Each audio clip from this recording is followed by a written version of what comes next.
రేపు శ్రీరామనవమి. ఇంకేంటి టెంపుల్ మొత్తం ముస్తాబ్ చేయాలి కదా! అంతేనండి. భక్తులందరూ రెడీ అయిపోయారు. ఇంకా టెంపుల్‌ని మొత్తం నీట్‌గా క్లీన్ చేయించారు. పూలతో అలంకరించారు. చూసేద్దాం రండి మనం కూడా ముందు రోజు టెంపుల్‌ని ఎలా క్లీన్ చేశారో, ఎలా అలంకరించారో. ముందు రోజు నైట్ చేసిన అలంకరణ అండి ఇదంతా. ఎందుకంటే ఎర్లీ మార్నింగే మనకి మన సీతారాములకు అభిషేకాలు అవన్నీ స్టార్ట్ అవుతాయి కదా! నవమికి. అంత టైం ఉండదు కదా టెంపుల్‌ని మొత్తం డెకరేట్ చేయడానికి. అంటే ముందు రోజే ఇంత బాగా డెకరేట్ చేశారండి. అందరిని చూడండి, చంద్రమౌళీశ్వర స్వామిని, మన గణపతిని, హనుమాన్‌ని నవగ్రహాల కాడ క్లీన్ చేస్తున్నారండి.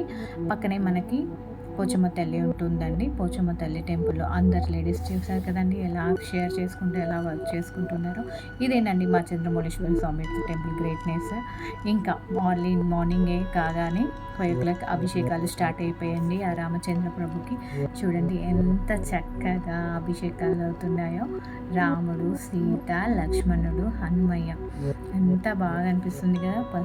ఫస్ట్ పసుపు నీళ్ళు, పసుపుతో, కుంకుమతో, పంచామృతాలతో అలా అభిషేకం చేస్తుంటే ఇంకా 2 కళ్ళు చాలవు అన్నట్టుగా క్యూట్‌గా అసలు అలానే చూస్తుండాలనిపిస్తుందండి. ఆ అభిషేకం మొత్తం చాలా బాగా అనిపించింది. అభిషేకం పంచామృతాలతో అభిషేకం చేశారు. మీకు ఆల్రెడీ ఈ టెంపుల్ గురించి, ఈ విగ్రహాల గురించి నేను మా పిల్లలకి ఇప్పుడు గణపతి, కృష్ణుడు, హనుమాన్ లాగా రెడీ చేసినవి పెట్టాను కానీ ఆ విగ్రహాలు అనేది గంజి రవణ అండ్ పద్మావతి వాళ్ళ వైఫ్ అండ్ హస్బెండ్ వాళ్ళ టెంపుల్కి ఇచ్చారండి. ఇంకా ఎవ్రీ ఇయర్ ఆ విగ్రహాలతోని శివ మనకి శ్రీరామనవమి కళ్యాణం జరిపిస్తారండి. ఈ ఇయర్ అలానే చేశారు. చూడండి స్టార్ట్ అయింది కళ్యాణం.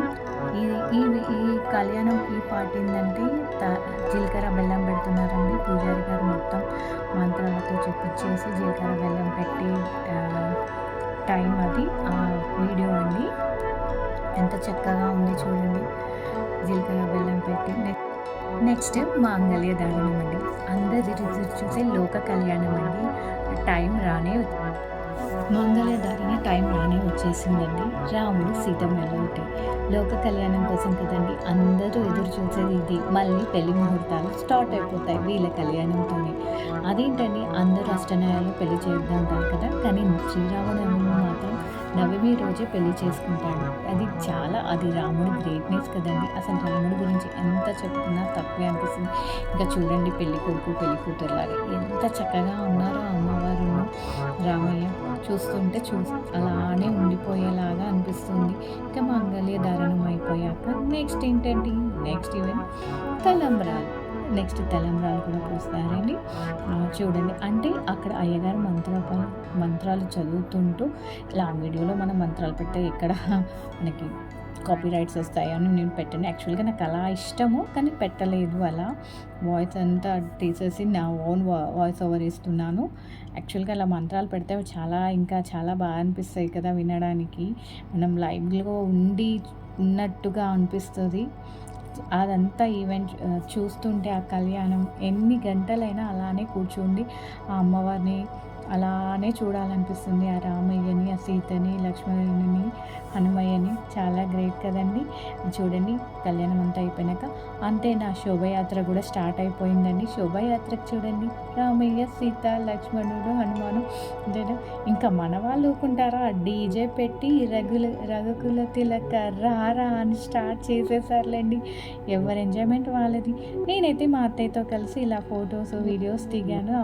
విగ్రహాల ముందు, బండి ముందు, అదే తీసుకెళ్లే శోభయాత్ర వెహికల్ ముందు మా అత్తయ్య, నేను, మా అమ్మ కూడా వస్తుంది అనుకున్నా. కానీ అమ్మకి పాపం కాళ్ళు నొప్పులు ఉండి రాలేదు. లేకపోతే మా అమ్మతో కూడా వీడియో ఉండే. మా పక్కన అక్కడ వైఫ్ అండ్ హస్బెండ్ నిల్చున్నారు కదండి, వాళ్ళే అండి విగ్రహదాతలు. తణుకు నుంచి తెచ్చారండి ఆ విగ్రహాలు వాళ్ళు. తను మా పూజారి, ఆ టెంపుల్ పూజారి. ఇలా శోభయాత్ర కూడా చాలా బాగా జరిగిందండి. పిల్లలందరూ ఇంకా వాళ్ళ పిల్లలే కాదండి, మహిళలు కూడా మంగళారతులు పట్టుకొని అమ్మవారికి రాముడికి సీతకి స్వాగతం పలుకుతూ వాళ్ళు కూడా డాన్స్ చేశారు. అంటే భక్తితో చాలా దేవుడి సాంగ్సే అన్నీ. డీజేలో కూడా దేవుడి సాంగ్సే పెట్టారు. అంతా వేరే వేరే సాంగ్స్ పెట్టాలి. జై శ్రీరామ్.